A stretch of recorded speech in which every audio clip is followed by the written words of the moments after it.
हर हर महादेव दोस्तों, मेरे चैनल रुद्रा शक्ति पर आपका हार्दिक स्वागत है। आज हम बात करेंगे प्रजापति दक्ष ने चंद्रमा को श्राप क्यों दिया और महादेव ने चंद्रमा को कैसे बचाया। तो दोस्तों, प्रजापति दक्ष ने अपनी 2 पुत्रियों का विवाह चंद्रमा से किया था, रेवती और रोहिणी। परंतु चंद्रमा केवल रोहिणी से प्रेम करते थे। एक बार बसंत उत्सव के समय पर प्रजापति दक्ष की ओर से सभी को निमंत्रण जाता है। उसमें चंद्रमा अपनी दोनों पत्नियां रेवती और रोहिणी के साथ आते हैं। उत्सव के समाप्त होने के बाद जब वापस जाने की बारी आती है तो रोहिणी रेवती से कहती है कि दीदी, हमें चंद्रलोक की ओर प्रस्थान करना चाहिए। तब रेवती जाने से मना कर देती है तो रोहिणी कहती है, आखिर आपको इस बात से दुख क्यों है कि चंद्रमा मुझसे ज़्यादा प्रेम करते हैं। अगर आपको ज़्यादा दिक्कत है तो चलो पिताजी से कहते हैं। प्रजापति दक्ष यह बात सुन लेते हैं और रेवती से ना जाने का कारण पूछते हैं। तो रेवती बताती है कि चंद्रमा ने उन्हें ना अपने मन में और ना ही अपने जीवन में कोई स्थान नहीं दिया है। तब प्रजापति चंद्रमा से कहते हैं कि वे रेवती से भी रोहिणी की भांति प्रेम और दर्जा अपने जीवन में दें, परंतु चंद्रमा मना कर देते हैं। तो गुस्से में आकर प्रजापति दक्ष चंद्रमा को श्रेय होने का श्राप दे देते हैं। इस श्राप से चंद्रमा का शरीर धीरे धीरे मिट्टी में परिवर्तन होने लगता है। इस श्राप का मतलब होता है धीरे धीरे इंसान का शरीर मिट्टी में परिवर्तन होने लगता है और वह मर जाता है। तभी ऋषि कश्यप चंद्रमा के पिता संग और ऋषि दधीचि के साथ महामृत्युंजय मंत्र लेने ऋषि मार्कंडेय के पास पहुंचते हैं।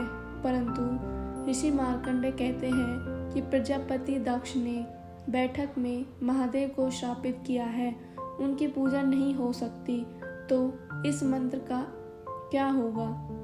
इस मंत्र से भी कुछ नहीं होगा। तभी देवता युक्ति सोचते हैं और नारायण दक्ष से कहते हैं कि तुम्हें एक नए ग्रह का आह्वान करना होगा, मतलब नया ग्रह बनाना होगा जो चंद्रमा की कमी पूरी करेगा। यह कार्य 32 गुणों की कन्या के हाथों से ही हो सकता है। सबसे पहले उस कन्या को सरस्वती नदी से मिट्टी लानी होगी।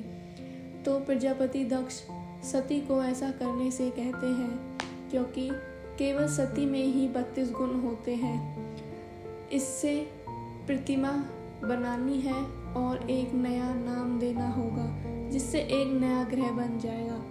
पर जैसे ही सती मिट्टी लेने जाती है तो माता लक्ष्मी सती का रूप धारण करके सिपाहियों के साथ मिट्टी लेकर वापस लौट जाती है और ब्रह्मा विष्णु एक साधारण ऋषि के रूप में आकर देवी सती को शिवलिंग धारण करवाकर उनकी पूजा करते हैं, जिससे महादेव का श्राप हट जाता है और देवी सती को ऋषि मार्कंडेय अपने आश्रम ले जाकर महामृत्युंजय मंत्र देते हैं। फिर चंद्रमा को सभी ऋषि नदी के तट पर ले जाकर महादेव की पूजा अर्चना करते हैं और सभी एक साथ महामृत्युंजय मंत्र का जाप करते हैं। और तभी महादेव जी भी प्रकट हो जाते हैं और चंद्रमा को आशीर्वाद देते हैं और साथ साथ कहते हैं कि मैं दक्ष के श्राप को पूरी तरह से नष्ट नहीं कर सकता हूँ, परंतु मैं तुम्हें अपने शीश पर धारण करूँगा, जिससे तुम्हारा श्राप कम हो जाएगा और तुम्हारा आकार 15-15 दिनों में छोटा बड़ा होता रहेगा। हर पूर्णिमा को तुम पूर्ण होंगे और तुम्हारा सबसे छोटा आकार अमावस्या को दिखाई देगा। उसकी वजह से काली रात होगी। और चंद्रमा से कहते हैं कि तुमने रेवती को पत्नी दर्जा ना देकर बहुत बड़ा पाप किया है। तुम्हें रेवती को अपनाना चाहिए और प्रजापति दक्ष से और रेवती से माफ़ी मांगनी चाहिए। तब चंद्रमा को अपनी भूल का आभास होता है। इसी रात्रि से महाशिवरात्रि का भी प्रारंभ हुआ था। इस विषय में मैंने वीडियो अपने रुद्रा शक्ति चैनल पर ही डाला हुआ है। दोस्तों, मेरे चैनल पर जाकर आप महाशिवरात्रि क्यों मनाई जाती है इस विषय में ज़रूर जानें। आप किस विषय में वीडियो चाहते हैं कृपया मुझे कमेंट में बताएं और